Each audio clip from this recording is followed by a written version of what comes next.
work on plant metabolomics. Awesome.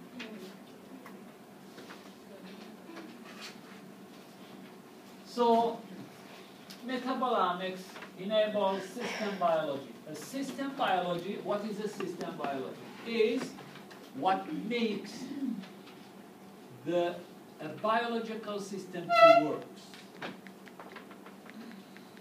By metabolomics, proteomics, and genomics combined together, by using bioinformatics, we will explain that a little bit later, and chem informatics combined, we can study the system biology. The system biology, at the end of the slide, you have the different terminology of that word we're using, so you can read. So the system biology is the state of any biological system at a specific time and under a specific conditions. This is what we mean by system biology. Is at this second, under this environmental conditions, what is the metabolomic or the metabolome of that system? Because, and the system biology varies from a second to a second. An example, you are here, Sadly, in this room, you are thinking, some of you are talking, some of you are dreaming, some of you probably are thinking about, when to leave. So you are under different conditions. So you are humans, so you share a lot of metabolic reactions, but we're thinking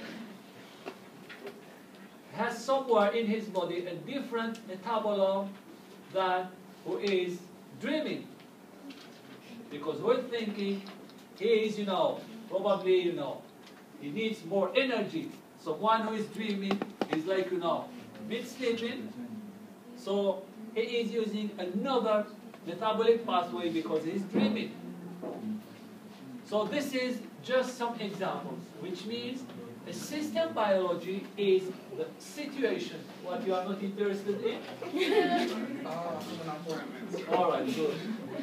So a system biology, that means this biological system or this cell, what is the metabolic or the chemical situation of that cell under that environmental conditions and or under this biotic or abiotic stress.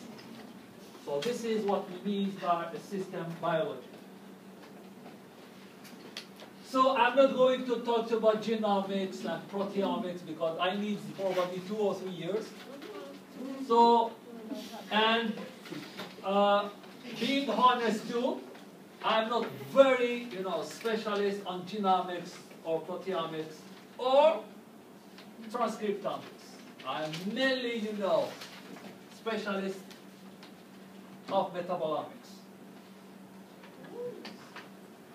Why? Ooh, right. All right. Now, because the difference is, there is a fundamental difference is the procedure, the goal, and so on. Because as I said, even though the technology for genomics is, I can say, very high throughput, however, the technology of metabolomics is more complex. We will, you will see, genomics, as I said, you take, a gene, you separate the DNA, you sequence it, and that's it. But as we said, when you have a metabolite, our goal is which we need to find the link of that metabolite with the respective gene. Because you remember we said sometimes you have 100 genes you can encode for the same metabolite.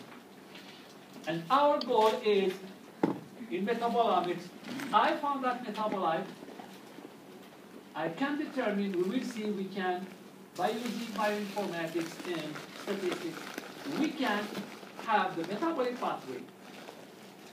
Now, it's a problem for the genomic scientists, because how to link, and then this is what makes, they know the sequence of the genes, but it's difficult for them to link it to the metabolite that we found.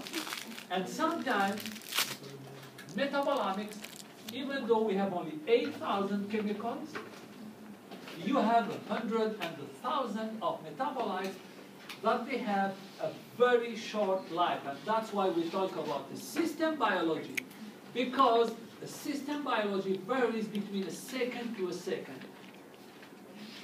And we will see in metabolomics, the most complex step is to sample. Sometimes there is 1-2 second difference and you get different results, because the system, as I said, is evolving from second to a second. When you hear, for example, you get out from the room, is cooler, right? It's cooler. So what you will notice, after a few seconds, you will feel better. You will feel cool. So what happens? What happens? Can you explain to me? You get out from this room, and after a few seconds, you get cooler. You feel cooler. That's good. I am good. Right? What happens? You first, your skin got the signal, transmitted it to the brain. Where exactly the brain? You don't know. Okay, let's move on. The brain, and then the brain received one information, right? That what information was released to the cells, the muscle, to decrease the temperature. And the decrease of the temperature of your skin